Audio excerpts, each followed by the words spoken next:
When 30 armed men surrounded the Mafia boss at dinner, everyone froze. Only a black waitress moved, armed with one needle. The needle found the nerve cluster between the first assassin's shoulder blades with surgical precision. And Amara Jones watched him crumple before the others even understood that the help had just become the most dangerous person in the room. 29 to go. Asterisk, asterisk. Hey, before we dive into what happens next, if you're hooked on this story, do me a favor and subscribe. We drop new stories like this every week, and honestly, this one's just getting good. Now, let's get into the story. The mansion, Wei Chen's mansion, where she'd served wine and silence for 8 months, had transformed into an execution chamber in under 60 seconds. And the man they'd come to kill, Wei Chen himself, sat motionless at the head of his mahogany table in that green silk suit, dark eyes locked on hers with something that looked like faith. Like he'd known all along that the woman pouring champagne was actually a weapon waiting to be aimed. Asterisk, asterisk. But let's rewind. Because the story of how a 28-year-old black woman with acupuncture needles hidden in her uniform became the only thing standing between Vancouver's most powerful triad leader and 30 killers starts 8 months earlier with a child's life saved and a doctor's career destroyed. Asterisk, asterisk. 8 months earlier. Amara had always believed in instincts. Her mother, an ICU nurse who'd worked the night shift for 30 years, had taught her to trust the body's whispers, the way a patient's breathing changed before they crashed, how certain silences in a trauma bay meant death was close, that tightness in your chest when you knew you had seconds to make a choice that would haunt you forever. Asterisk, asterisk. So when the 4-year-old boy started choking in the ER waiting room and his parents were nowhere to be found, when her chest constricted with that specific pressure, she knew. She had maybe 90 seconds before his airway closed completely. The attending physician was with another patient. The boy's eyes were already rolling back. Protocol said wait for parental consent. Her instincts said move now or watch him die. Asterisk, asterisk. She performed the emergency tracheotomy in 47 seconds. Used a pen tube and a scalpel from her pocket kit. The kind of field medicine they taught you in combat medic training but told you to never, ever use in a hospital with lawyers and liability and rules carved in stone. Asterisk, asterisk. The child lived. Amara's career died. Asterisk, asterisk. The hospital statement was clinical, brutal. Dr. Jones performed an unauthorized invasive procedure on a minor without parental consent or attending physician approval. While the outcome was favorable, the action constitutes medical assault under current protocols. Medical assault. She'd saved a life, and they called it assault. Asterisk, asterisk. The review board had been even more direct. The chairman, a white man in his 60s who'd never worked an ER shift in his life, had looked at her over his reading glasses with something like pity. Dr. Jones, you thought you knew better than protocol. That kind of arrogance is exactly why we have rules. Arrogance. Not instinct. Not years of training. Not the fact that she'd been right, and the child was alive and breathing because she'd acted. Arrogance. Asterisk, asterisk. Her medical license was revoked within 3 weeks. Blacklisted from every hospital system in British Columbia. Medical school debt. $340,000. Savings, $4,200. Job prospects, none. Character references, 0. No one wanted to defend the black female doctor who thought she was above the rules. Too arrogant. Too intense. Too much. The same words that had followed her through medical school, through residency, through every room where she was the only one who looked like her. The same words Marcus, her ex-boyfriend, the pharmacist who'd promised forever, had used when he'd ended things 6 months before the hospital incident. Asterisk, asterisk. You're just a lot, Amara. You walk into a room and take up all the space. I need someone softer. Someone who doesn't make me feel like I'm constantly being evaluated. Translation, you scare me. You're too tall, too smart, too black, too everything. I need someone who makes me feel bigger, instead of someone who makes me realize how small I actually am. Asterisk, asterisk. So there she was, 28 years old, 5 feet 9 inches of displaced ambition and medical expertise with nowhere to put it. student loans threatening her with bankruptcy, an eviction notice taped to her apartment door, and exactly one job lead from a staffing agency that specialized in discreet domestic services for high-net-worth individuals. The listing was vague: private server for exclusive events, Vancouver estate. Clientele requires absolute discretion. Must remain calm under pressure. Must be comfortable with unconventional work environments. The pay was obscene. 3 times what she'd made as a resident. For serving food at dinner parties, ***. She should have known it was too good to be true. Should have questioned what unconventional meant, what kind of discretion required that much money, why they needed someone who could stay calm under pressure for serving canapes, ***. But her bank account had $83 left and rent was due in 4 days. She took the interview. Wei Chen's estate sat in Vancouver's most exclusive neighborhood, the kind of place where hedges were sculpted into art and driveways could fit 6 cars. The mansion itself was a study in restrained opulence, clean lines, floor-to-ceiling windows, the sort of wealth that didn't need to announce itself because everyone already knew, ***. The woman who interviewed her wasn't Wei Chen. Her name was Mrs. Chen, his mother. Amara would learn later. A woman in her 70s with silver hair pulled back so tight it looked painful and eyes that could perform surgery without anesthesia. ***. You're a doctor, Mrs. Chen said without preamble, scanning the resume Amara had scrubbed of the incident, but not the credentials. I was. Not anymore? Not anymore. Mrs. Chen studied her for a long moment. Why? Amara could have lied. Should have lied. Instead, I saved a child's life without permission. Apparently that's not allowed. Something flickered in Mrs. Chen's expression. Not quite approval. More like recognition. You broke rules to do what was right. I broke rules because someone was dying and I was the only one who could stop it. And they punished you for that. Yes. Mrs. Chen set down the resume. The position is serving at private dinners. Business meetings. You'll wear a uniform. You'll be invisible. You'll see things and you'll forget them immediately. Can you do that? See things. My son's business associates are powerful men. They discuss sensitive matters. We need someone who can be present without being noticed. Someone intelligent enough to navigate complex social dynamics, but disciplined enough to keep their mouth shut. Her eyes were sharp as scalpels. Someone who has something to lose if they talk. The implication was clear. We know you're desperate. We know you have no options. That makes you controllable. ***. Amara should have walked out. Should have recognized the red flags waving like semaphore signals. ***. Instead, she heard herself say, When do I start? Tomorrow. 6 p.m. Wear all black. Be invisible. Mrs. Chen stood, signaling the interview was over. Then, at the door, Dr. Jones? My son is a good man in a bad business. Remember that when you see things that frighten you. What kind of things? Mrs. Chen's smile was sad. The kind that make breaking hospital protocol look like a parking violation. That night, Amara stood in her nearly empty apartment, most of her furniture already sold to pay bills, and Googled Wei Chen Vancouver. The search results were complicated.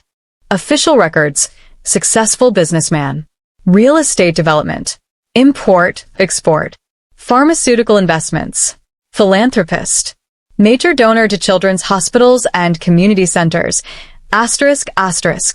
Less official sources, whispered connections to Vancouver's Chinese organized crime networks, rumors of triad affiliations.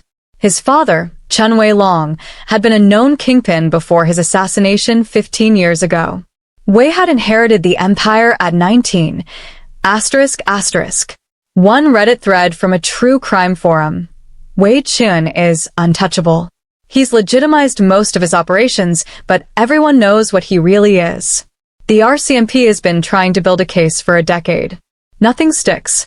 He's either the cleanest criminal in Canada or the smartest. Amara closed her laptop and looked at her reflection in the darkened screen.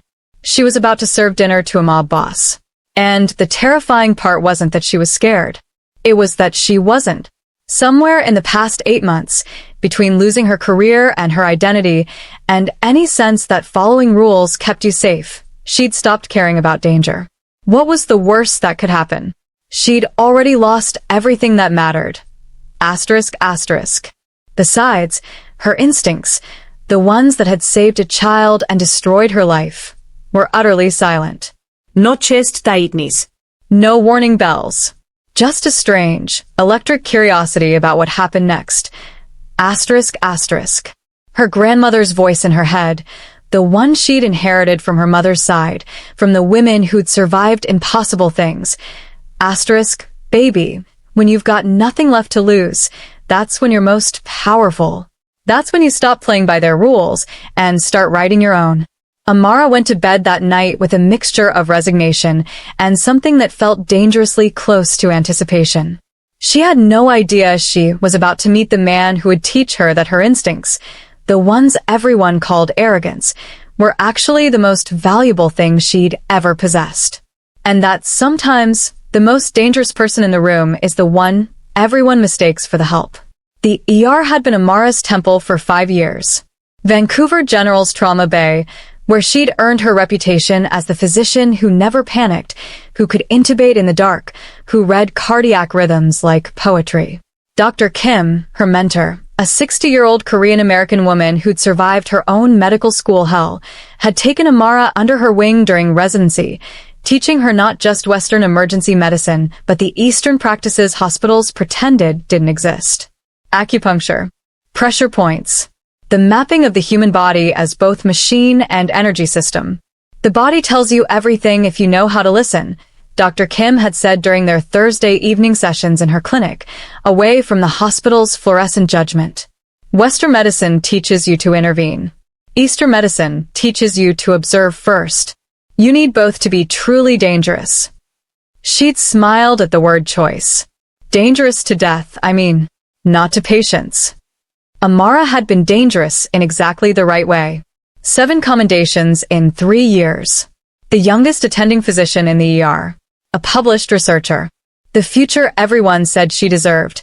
The one she'd clawed her way toward through medical school as one of 3 black women in her class, through residency where attendings called her articulate like it was a surprise, through every microaggression and doubt disguised as concern.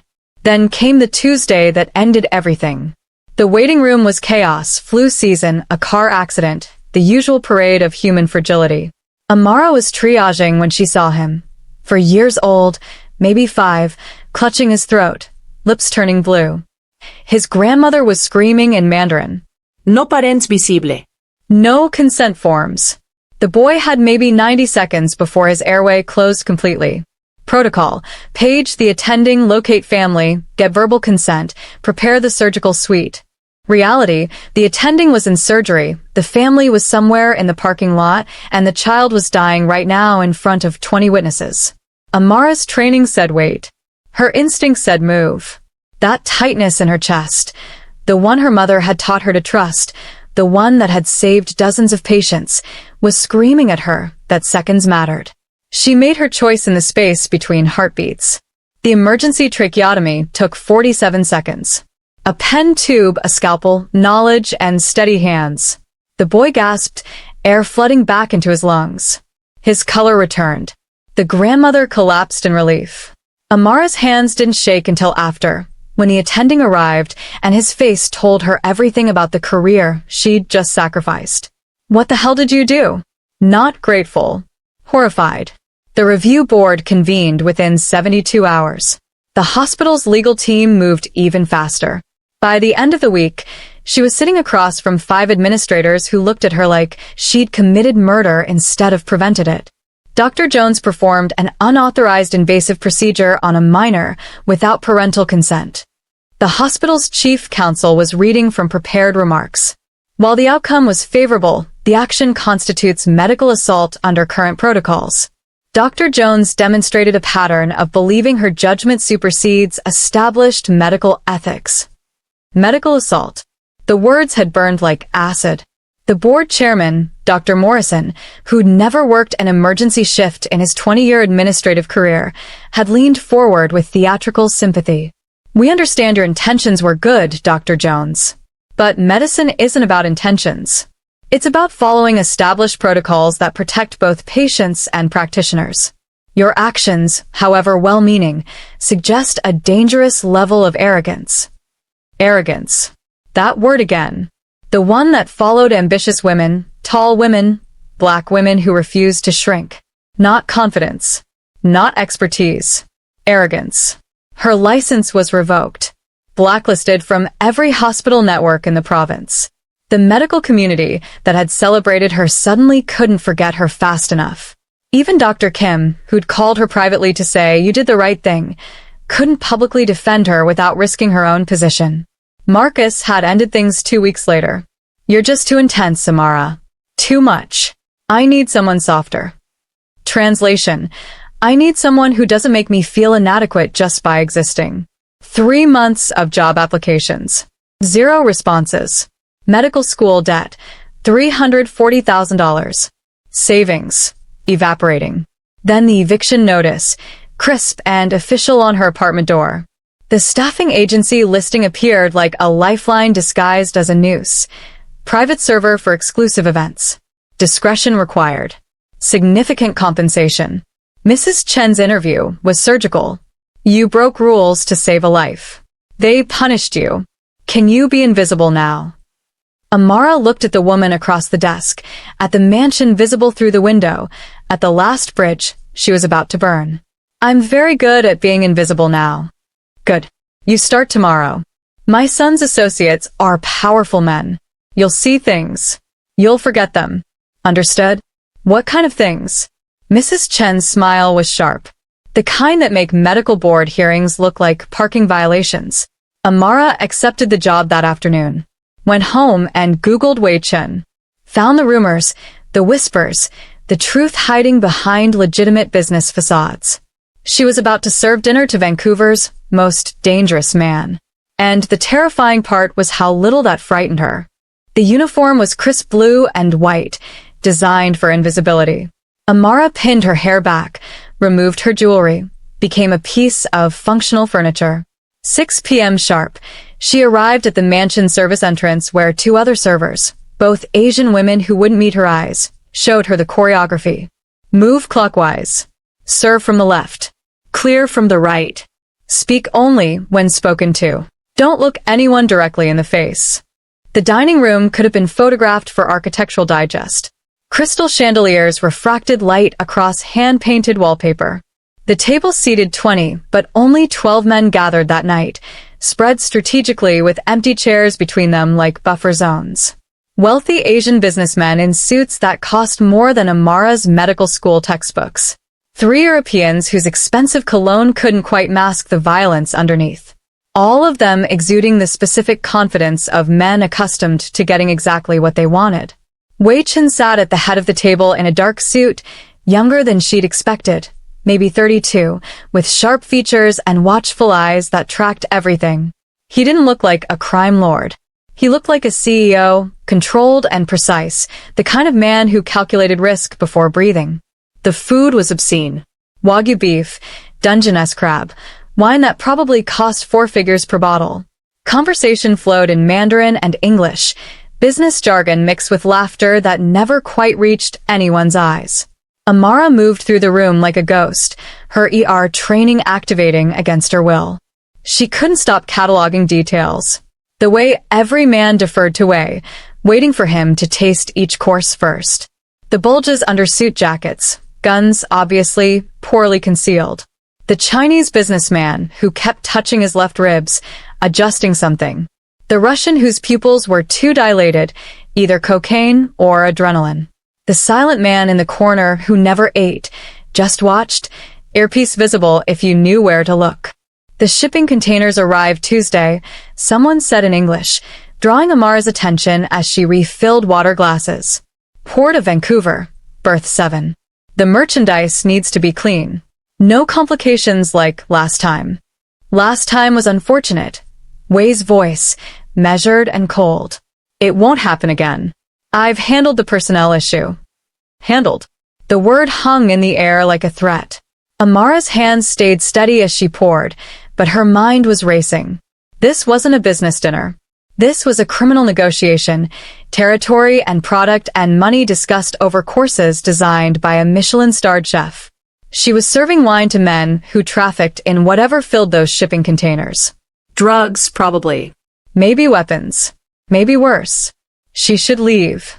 Should walk out the service entrance and never come back. Should report this to someone, though who would believe her? The broke, disgraced doctor serving dinner to men who probably had half the police force on their payroll? But her bank account had $83 and rent was due, and she had nowhere else to go. So she kept moving, kept serving, kept her face blank as a mask. The dinner ended near midnight. Guests departed in expensive cars, each one stopping to shake Wei's hand with the formality of subordinates acknowledging their emperor. Amara was clearing the dining room when she heard the voices from Wei's study down the hall. The door was cracked open, probably left that way deliberately so the staff would know to stay away. She should have stayed away. Instead, she moved closer with her tray of dirty glasses, close enough to hear. "You disrespect me." The voice was heavily accented, Russian maybe. That territory was promised. You give it to the Chinese instead. This is betrayal. This is business. Wei's voice, colder than she'd heard it all night. "I made you no promises. You assumed." "I don't assume. I was told." "You were told wrong. And now you're in my home, in my study, raising your voice like you have authority here." A pause. "You should leave." "I'm not finished." The sound of movement. Fast, violent. A grunt of pain. Then Wei's voice, quiet and absolutely lethal. "I gave you 3 chances to walk away with your dignity. This was your last." The crack of bone breaking. A scream, cut short. Something heavy hitting the floor. Amara froze in the hallway, tray trembling in her hands, crystal glasses rattling like wind chimes. Every medical instinct screamed at her to help. Someone was injured, potentially seriously. Every survival instinct screamed at her to run. She did neither. Just stood there, paralyzed between training and terror. The study door opened fully. Wei emerged, adjusting his cufflinks like he'd just finished a business call instead of breaking someone's arm. His eyes found Amara immediately, registering her presence with the calculation of a man who missed nothing. Behind him, 2 large men were dragging the Russian out through a side door. The man was conscious, whimpering, cradling his arm at an angle that made Amara's medical training catalog the fracture automatically. Compound, probably ulnar. Long silence. Wei studied her with those dark, unreadable eyes. "You're either very brave or very foolish to still be here," he said finally.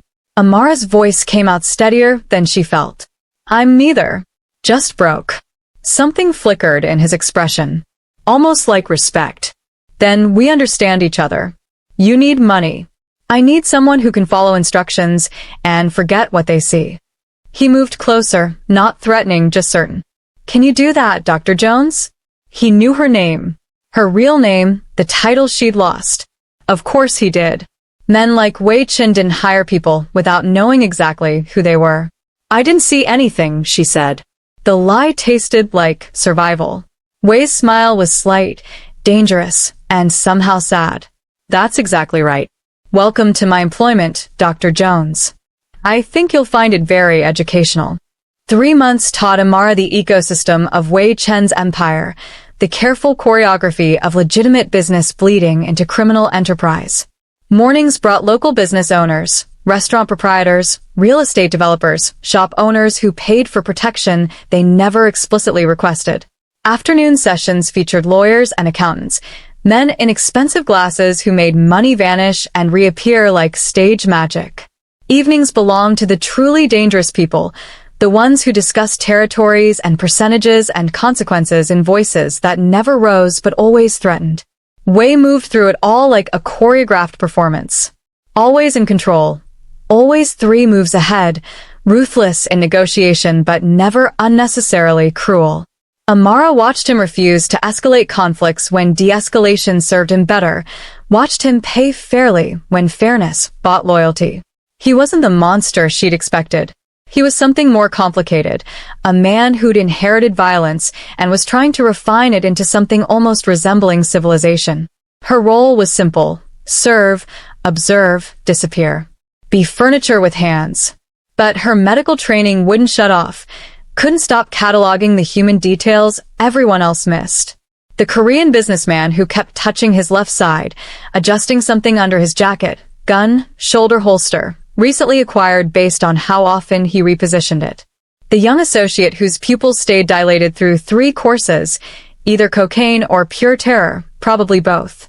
The Weiwei's posture shifted microscopically when genuine threats entered, shoulders back, weight forward, a predator recognizing another predator.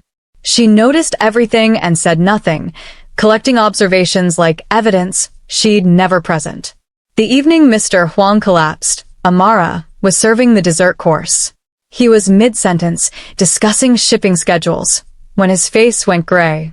His hand clutched at his chest. The universal gesture that meant one thing.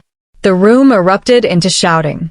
Men stood, uncertain, dangerous men who could break bones but had no idea how to restart a heart. Amara dropped her tray. Crystal shattered. She was moving before thought, before fear, before the memory of what instinct had cost her last time. He's having a heart attack. Someone call 911. Now. She was on her knees beside Mr. Huang, fingers finding his carotid pulse. Thready, irregular. She tilted his head back, checked his airway, started compressions. 30 compressions, 2 breaths. Her training took over like muscle memory, every movement precise. Around her, chaos. Wei's voice cutting through it, giving orders in Mandarin. Is there an AED in this house? She called out, not stopping the rhythm. Yes.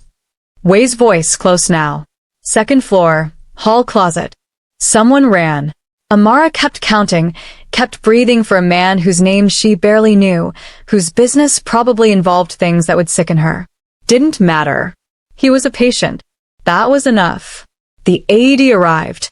She attached the pads, let the machine analyze. Shock advised. She cleared everyone back, delivered it, resumed compressions. On the 3rd cycle, Mr. Huang gasped.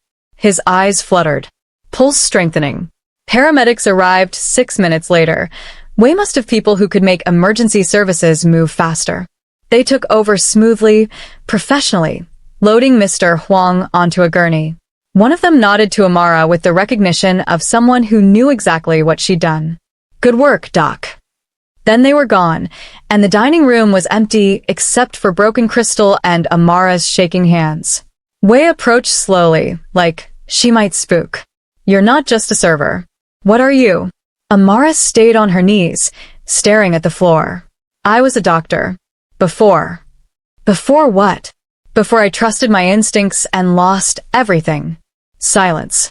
Then Wei pulled out a chair, sat at eye level with her. Tell me. So she did. The child choking. The decision made in seconds. The life saved and the career destroyed. The board's verdict. Medical assault.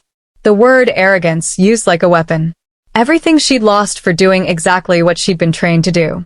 Wei listened without interruption, his face unreadable. You saved a life and were punished for it, he said finally. That's the problem with legitimate society. They value rules over results. And your world is different. My world values survival, results, loyalty. His eyes held hers, dark and assessing. I could use someone with your skills, not as a server, as a consultant. Someone who notices what others miss. Someone who acts when action is needed. Amara's chest tightened. I can't.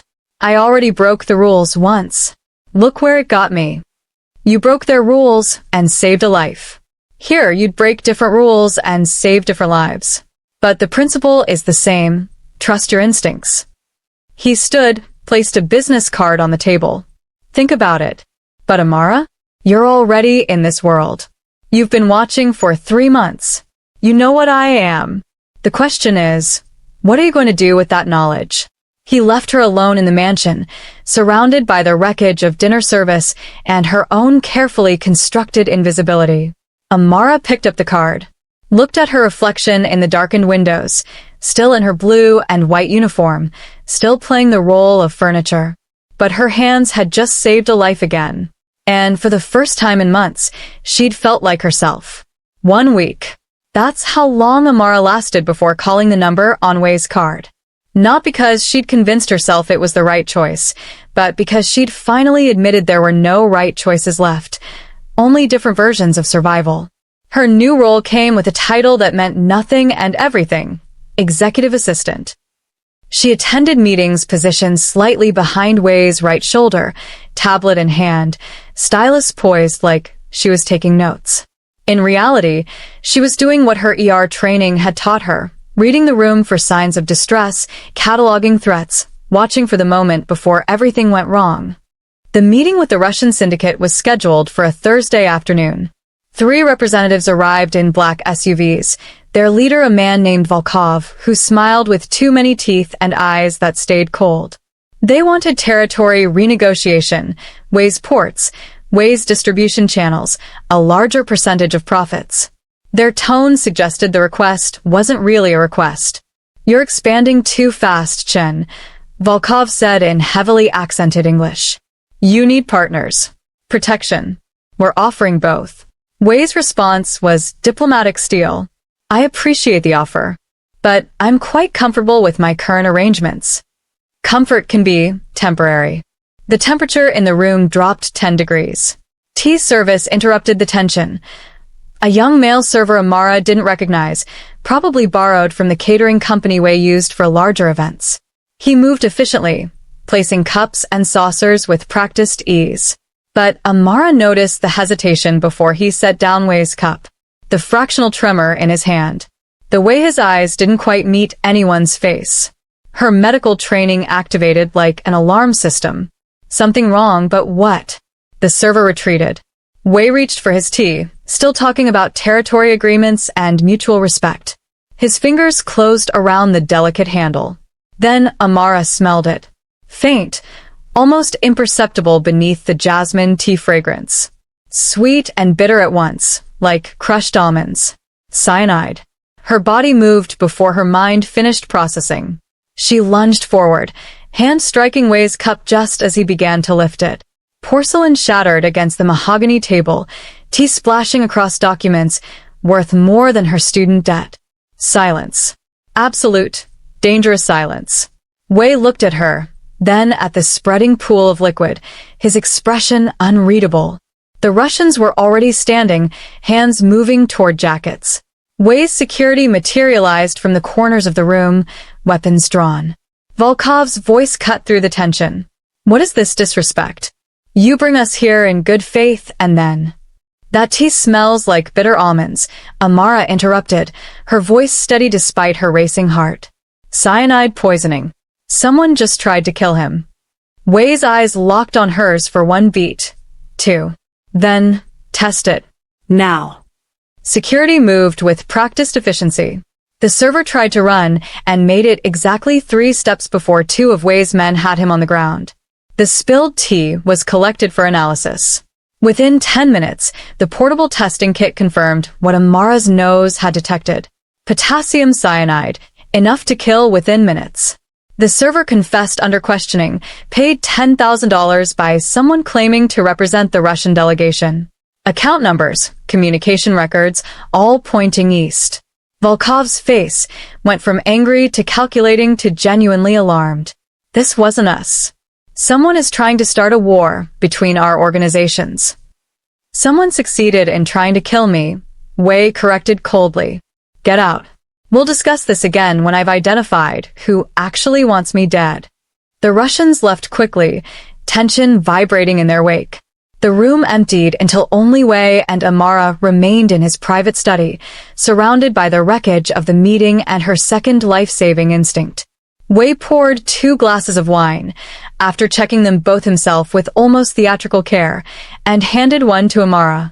You saved my life. I just smelled something wrong. Most people wouldn't have trusted their sense of smell. You did. That's not luck, Amara. That's instinct. He raised his glass. To trusting instincts. They drank. The wine was excellent and completely wasted on Amara's adrenaline-flooded system. I inherited this empire when I was 19, Wei said, settling into the chair across from her. My father was assassinated at a restaurant, poisoned actually. Ironic, isn't it? His smile was bitter. I've spent 10 years building power, eliminating threats, proving I deserve this position. But lately, I've been wondering, what's it all for? What legacy am I actually building? Amara studied him, seeing the weight he carried. What do you want it to be? Something more than blood and fear. Legitimate power. Real influence. My father ran an empire through violence. I want to transform it into something that doesn't require constant warfare. He met her eyes. But transformation requires sacrifice. Being vulnerable long enough to change. And I'm not sure I'm brave enough for that. The words resonated in Amara's chest like struck tuning forks. Vulnerability feels like death when you've survived by being invincible. Exactly. Wei leaned forward. You understand that. I lived it. Trusted my instincts, saved a life, and got destroyed for showing weakness, for caring more about a patient than protocol. Their eyes held. Two people who'd learned the same painful lesson from different worlds. The moment stretched, charged with something Amara wasn't ready to name. Wei's phone shattered it, buzzing insistently. Business. Always business. But as he answered in rapid Mandarin, Amara felt the shift between them, invisible but undeniable, like the scent of almonds beneath jasmine tea. Dangerous and impossible to ignore. 2 months of consulting had transformed Amara from invisible furniture into Wei's most valuable asset. She'd saved his life twice. Once from poison. Once by detecting a wire transfer that would have bankrupted 3 legitimate businesses. She'd prevented bad deals by reading micro-expressions in negotiators, identified threats by cataloging breathing patterns and pupil dilation. Her medical expertise translated seamlessly into threat assessment, her ER instincts applied to a different kind of trauma bay. But not everyone appreciated her ascension. Marcus Yao, Wei's cousin and second-in-command, watched her with eyes that calculated costs and found her too expensive. She'd heard the whispers. The outsider, the black woman, the one making Wei soft with talk of legitimacy and transformation. In an organization built on loyalty and blood, she was neither. The wine cellar was Amara's favorite place in the mansion. Cool, quiet, rows of bottles worth more than most people's houses. She was selecting vintages for tonight's dinner when she heard the door close behind her. Not slam. Just close, deliberate, and final. 2 men she recognized from Marcus's personal security detail descended the stairs. Large, professional, the kind of muscle that knew exactly how much force to apply without leaving marks that couldn't be explained away. Marcus thinks you've overstayed your welcome. Amara's heart kicked into overdrive, but her voice stayed level. I'm just getting wine. You're getting too close to Wei. Making him soft. All this talk about legitimate business going clean, that's not who we are. That's dangerous for all of us. The larger one moved closer, blocking her path to the stairs. Leave tonight. Disappear. Or we'll make sure you can't leave at all. Amara's old instinct activated like a reflex. Comply, apologize, make yourself smaller, survive by being less. The same instinct that had kept her quiet through microaggressions in medical school, that had made her second-guess saving that child's life, that had taught her invisibility was safer than power. But she wasn't that woman anymore. Her hand slipped into her uniform pocket, fingers finding the small leather case she'd started carrying 3 weeks ago. Dr. Kim had given them to her years ago during their acupuncture training, fine needles varying lengths, tools for healing that could become something else entirely with different pressure and intention. You have 3 seconds to move, Amara said quietly. They laughed. The sound echoed off wine bottles and stone walls. Or what? You'll serve us to death. Amara moved. Her ER training had taught her speed, how to intubate in seconds, how to find veins in the dark, how precision mattered more than strength. The first needle found the Higa point between the larger man's thumb and index finger before he processed her movement. Large intestine 4, the pressure point that controlled hand motor function. She pressed deep, twisted slightly. His fingers spasmed open. The hand reaching for her went dead. The second man rushed her, expecting her to retreat. Instead, she stepped into his charge, using his momentum against him. Her needle found the brachial plexus between his neck and shoulder, the nerve cluster that controlled his entire right arm. She drove it in with surgical precision. His arm went limp, useless, hanging like dead weight. Both men on the ground now, conscious but incapacitated, staring at her with the dawning realization that they'd catastrophically underestimated their target. Amara stood over them, breathing hard, needles still in her hand. "Tell Marcus I'm not leaving. And next time he has concerns about my influence, he can bring them to me directly instead of sending men to threaten me in a wine cellar like a coward." "You're dead," the first one gasped, cradling his spasming hand. Marcus will do nothing." Wei's voice cut through the cellar like a blade. He stood in the doorway, having appeared with the silence of someone who'd been watching on security cameras. His expression was unreadable as he surveyed the scene. Two of his men disabled, Amara standing in her blue uniform holding acupuncture needles like weapons. Wei's security detail materialized, removing the two men with efficiency born of practice. When the cellar was empty except for Wei and Amara, he finally spoke. "Where did you learn that?" "Medical school. Acupuncture elective. My mentor said knowledge of healing is knowledge of harm. Same points, different pressure. The body is just a map of vulnerabilities if you know how to read it." Wei's expression shifted, all mixed with something darker, hungrier. "You're not just a doctor. You're a weapon." "I'm a healer who won't be a victim." Amara's voice cracked slightly. The adrenaline was fading, leaving tremors in its wake. "No." Wei moved closer, not touching her but close enough that she could feel the heat of him. "You're so much more than that. Amara, you're the most dangerous person in this house, and no one sees you coming because you look like you're supposed to serve them. That's not a weakness. That's power. Is that what you see? Someone to use. I see an equal, a partner, someone who scares me and fascinates me in equal measure." His voice dropped lower, intimate in the cool cellar air. "I see the first person in 10 years I've wanted more than power." The confession hung between them like suspended breath. Amara's carefully constructed walls cracked. "I can't. This world, loving you, it means accepting violence. It means more choices that destroy me. Or, it means choosing yourself for once. Choosing power instead of apology. Choosing to stop making yourself smaller so other people feel comfortable." He didn't reach for her, gave her the space to choose. "I won't force this. But Amara, you're already here. Already fighting. The question is whether you're fighting for survival or for something more." He left then, disappeared up the stairs with the same silence he'd arrived with.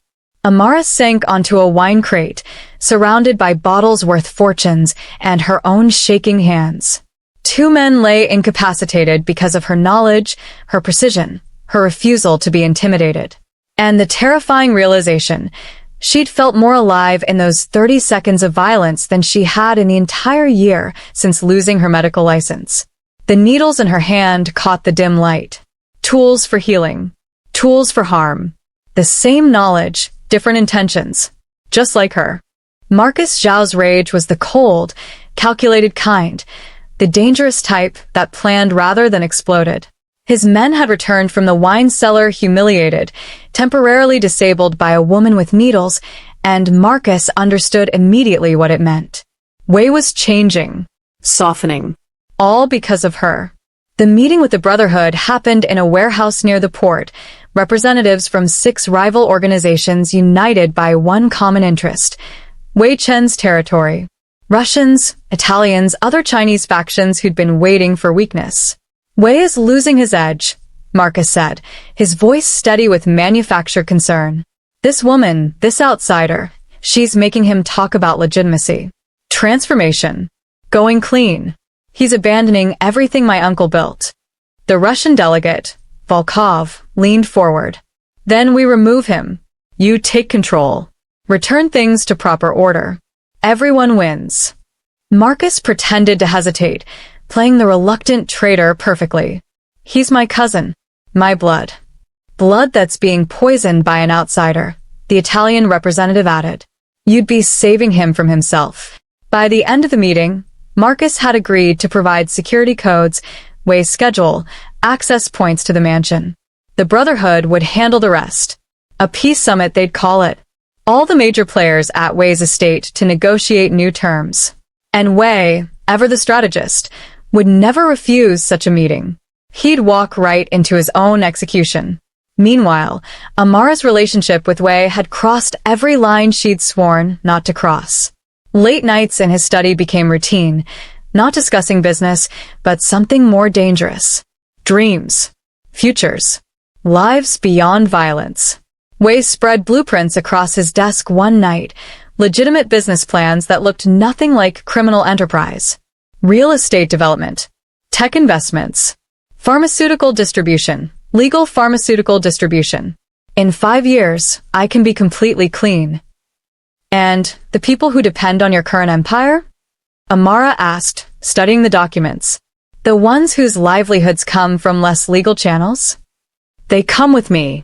Transition into legitimate roles.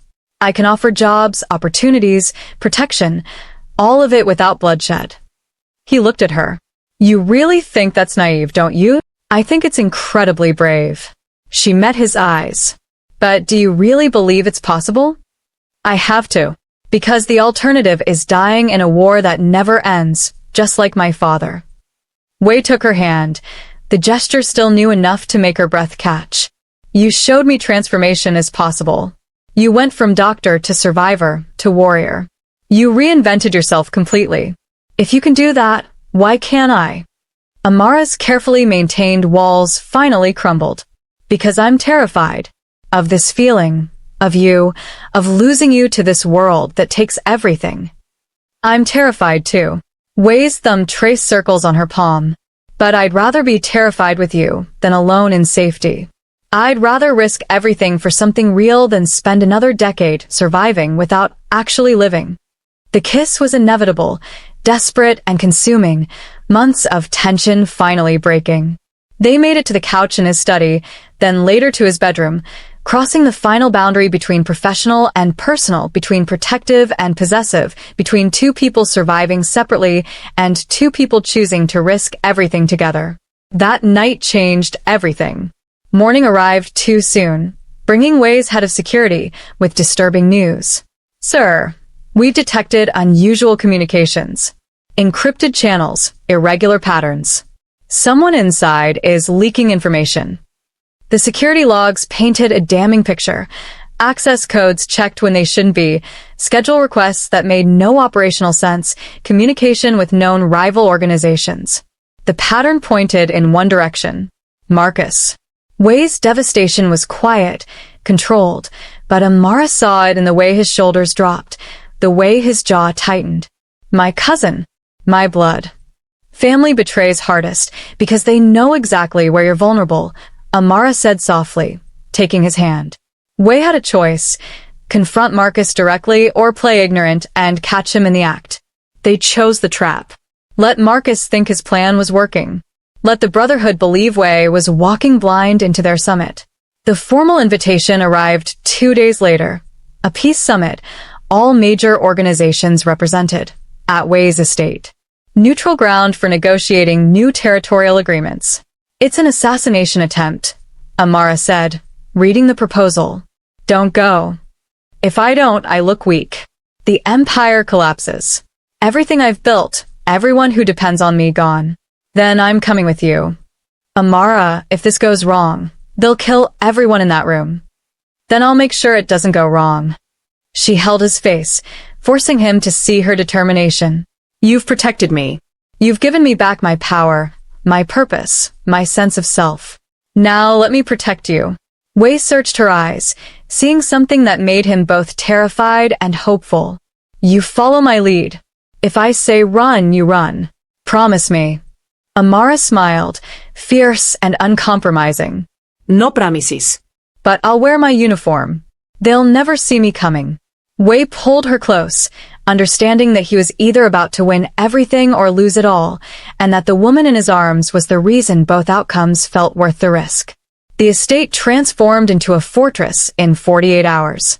Wei's security team worked with military precision, additional cameras in every corner, weapon caches hidden behind false panels, escape routes mapped and tested. The mansion that had seemed elegant now revealed its true nature, a stronghold designed to withstand exactly this kind of threat. Amara trained with Chun, Wei's head of security, a former military operator who treated her with the cautious respect of someone who'd seen the wine cellar footage. If it goes bad, these are your exits. He walked her through the mansion's hidden passages. East corridor leads to the garage. Kitchen pantry has a tunnel to the garden shed. Wei's study has a panic room behind the bookshelf. I'm not running, Amara said. Chen's expression was unreadable. Dr. Jones, if 30 armed men want you dead, running isn't cowardice. It's survival. Then let's make sure they don't get what they want. She had her own preparation to make. The address was buried in her old contacts, a small acupuncture clinic in Chinatown. Dr. Kim answered the door herself, older now, silver threading through her black hair, but her eyes still sharp as surgical steel. Amara. No surprise in her voice. I wondered when you'd come. I need to remember everything you taught me, not the healing, the other part. Dr. Kim studied her for a long moment. You're going into battle. Yes. Without another word, Dr. Kim led her to the back room, produced an old wooden case from a locked cabinet. Inside, dozens of acupuncture needles arranged by length and gauge, each one a precision instrument. She laid them out on the treatment table like a surgeon selecting scalpels. Each point in the body is a key, Dr. Kim said, her voice taking on the cadence of their old lessons. Turn it one way, you unlock healing. Turn it another, you disable. Push deeper, you kill. The body doesn't distinguish between intentions, only actions. For 2 hours, Dr. Kim taught her the forbidden techniques. The pressure points that caused temporary paralysis. Not the gentle therapeutic touch, but the deep, twisting insertion that shut down neural pathways. The clusters along the brachial plexus that could render entire limbs useless. The precise spots along the cervical vertebrae where motor function ended and unconsciousness began. The vagus nerve, the femoral nerve, the median nerve, each one a potential weapon. You can carry 6 needles comfortably, Dr. Kim said, selecting them with care. 3 long, 3 short. Choose your targets wisely. And Amara? Her eyes held profound sadness. Once you use this knowledge to harm, even righteously, it changes you. You'll never unsee what the body truly is, a map of vulnerabilities. Everyone you meet becomes a collection of points where you could disable them. It's a lonely way to see the world. Amara took the needles, feeling their weight. I already know that. I've been cataloging threats for months. The question isn't whether it changes me, it's whether I'm brave enough to use it. Dr. Kim pulled her into an unexpected embrace. You were always the bravest student I had. That's what terrified me. Back at the estate, the sun was setting. Tomorrow the Brotherhood would arrive. Tomorrow 30 men would attempt to kill the man she loved. Tomorrow she would either save him or die trying. Wei found her on the balcony overlooking the city, Vancouver's lights beginning to sparkle like scattered diamonds.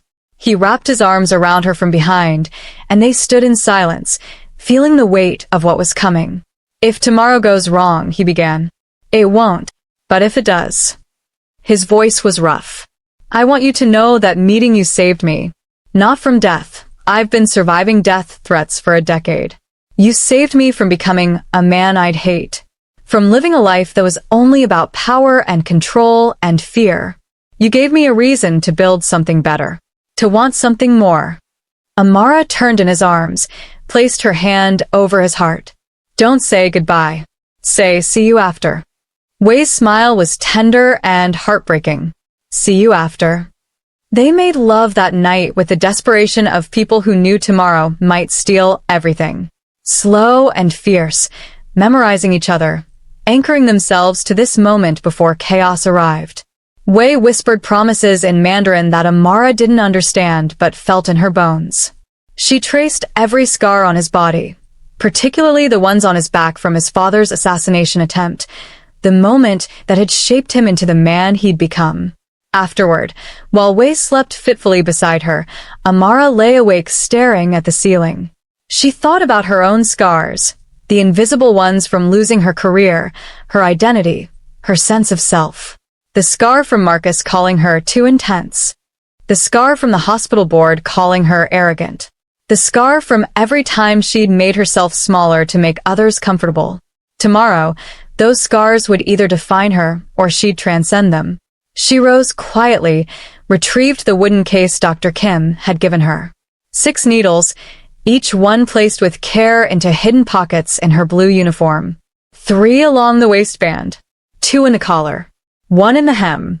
Invisible unless you knew where to look. Wei stirred, reaching for her. Come back to bed. She returned to him, let him pull her close, breathed in his scent. Expensive cologne mixed with something uniquely him. I love you, she whispered, saying it for the first time, needing him to know before tomorrow. I know, Wei murmured against her hair. I've known since you knocked poison from my hand without hesitating. I love you too, which is why you're going to survive tomorrow, even if I don't. We both survive, Amara said fiercely. Or neither of us does. Wei didn't argue, just held her tighter, and they lay tangled together as the city lights dimmed and dawn approached with all its terrible promises. The calm before the storm. The last quiet moment before everything changed. The Brotherhood arrived in a convoy of black vehicles, 30 men representing 6 organizations united by common greed.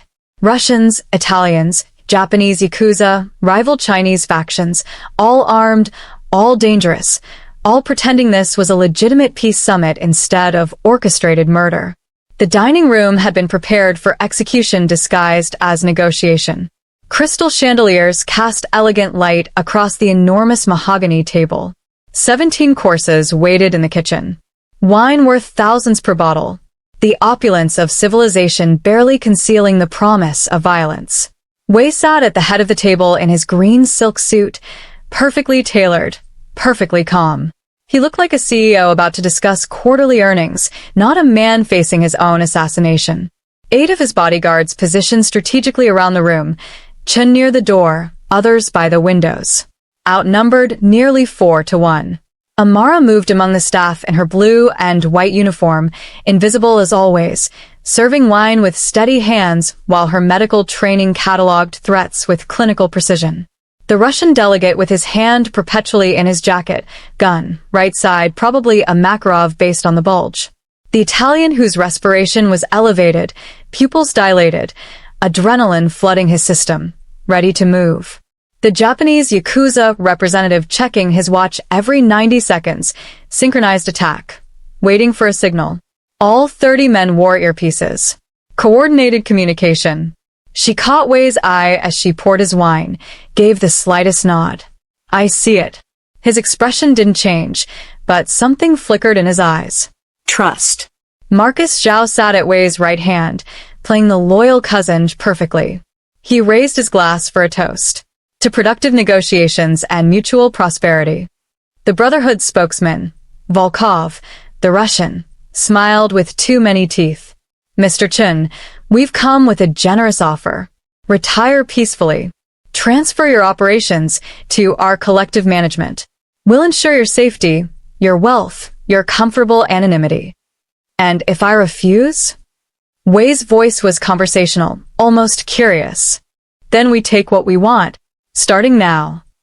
Volkov checked his watch. Marcus gave an almost imperceptible nod. Amara's instinct screamed. That tightness in her chest, the one that had made her save a choking child, that had made her knock poison from Wei's hand, it was shrieking at her that the moment had arrived. 30 men reached for weapons simultaneously. Wei's bodyguards drew their guns, but the math was brutal. 8 against 30. Trapped in a room with limited cover and no escape routes that wouldn't require running through armed enemies. Wei raised his hand slowly. Wait. He looked around the table, meeting the eyes of men who'd come to kill him. You think you've won. That I'm trapped here with you. Marcus smiled, triumphant. You are. Wei's eyes found Amara across the room, standing with a wine bottle in her hand and 6 needles hidden in her uniform. No. You're trapped here with her. Confusion rippled through the Brotherhood. The waitress? What? Chaos erupted. The Russians moved first, 3 men pulling weapons and aiming at Wei.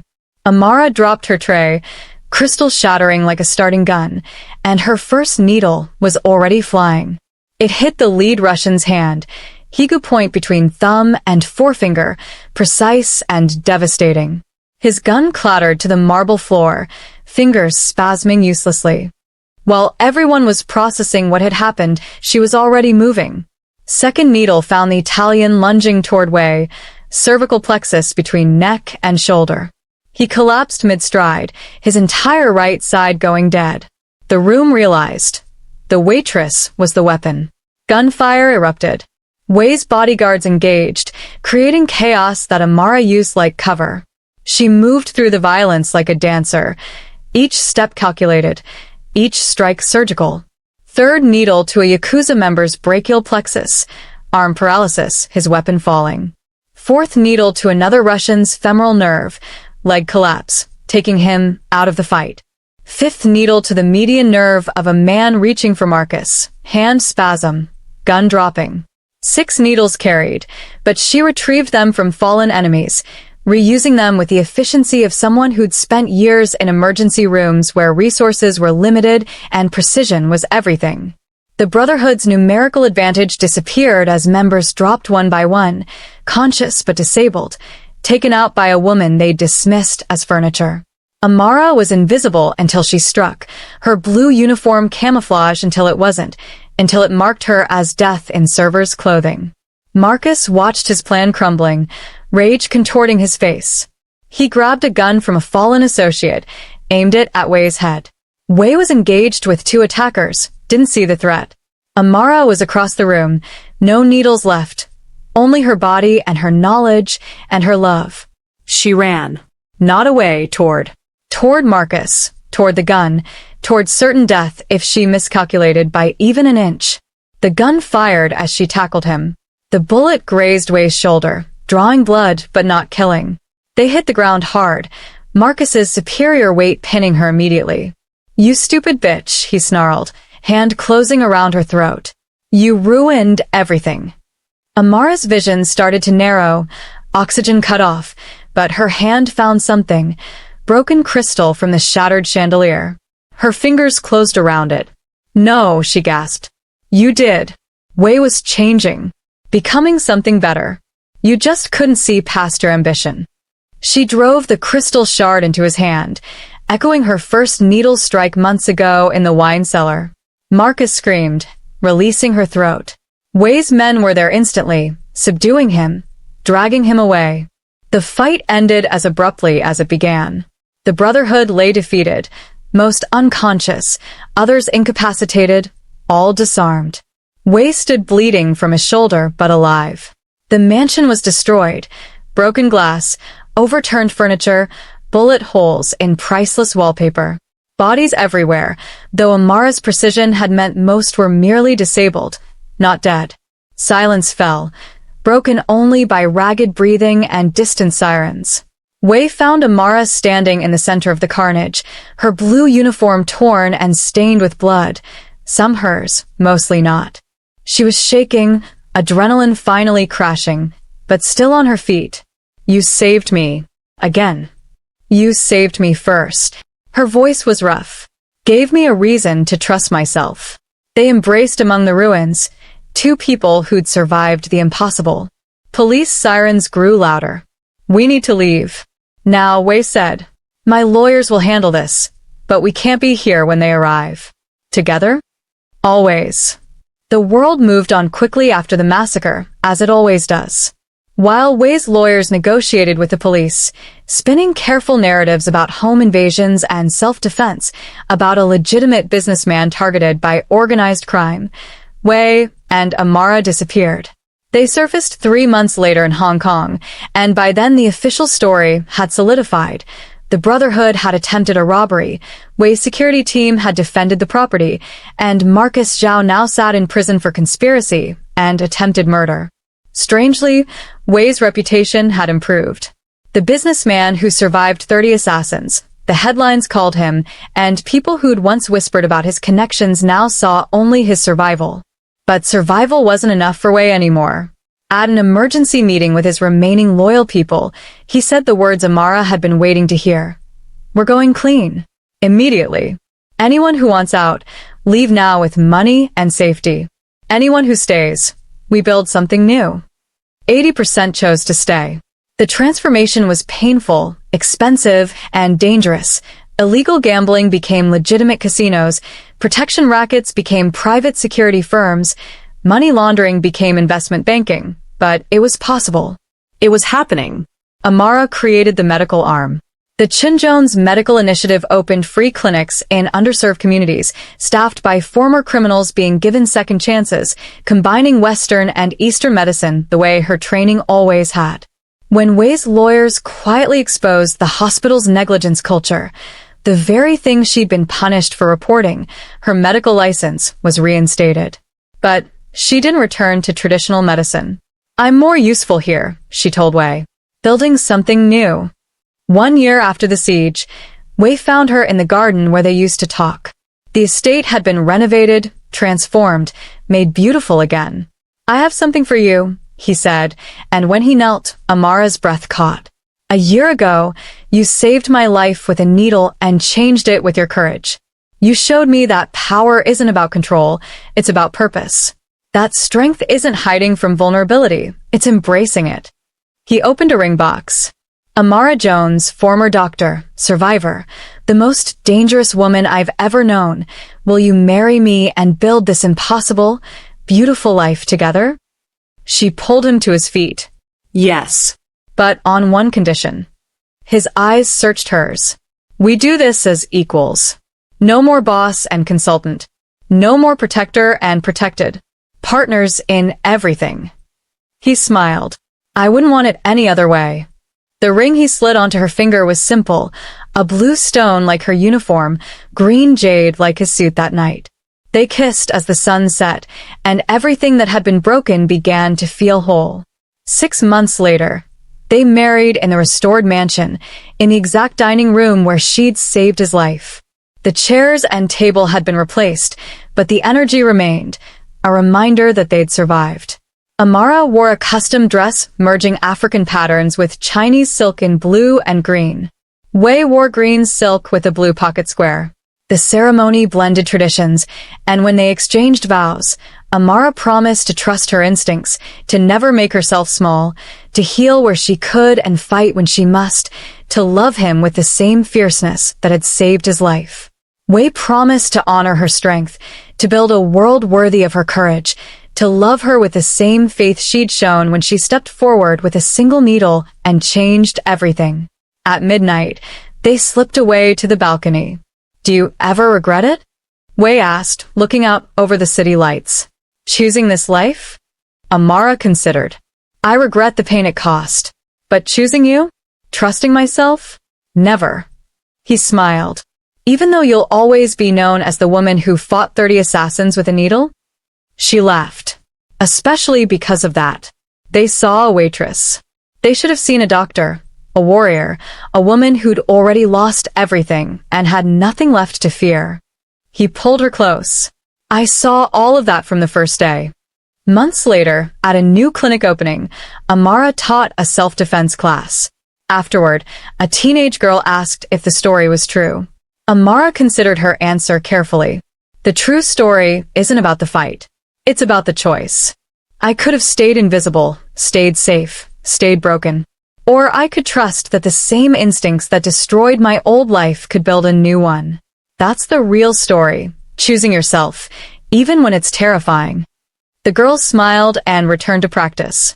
Wei appeared in the doorway, watching with pride. "Ready to go home?" Amara asked. "Always," he said, and they walked out together.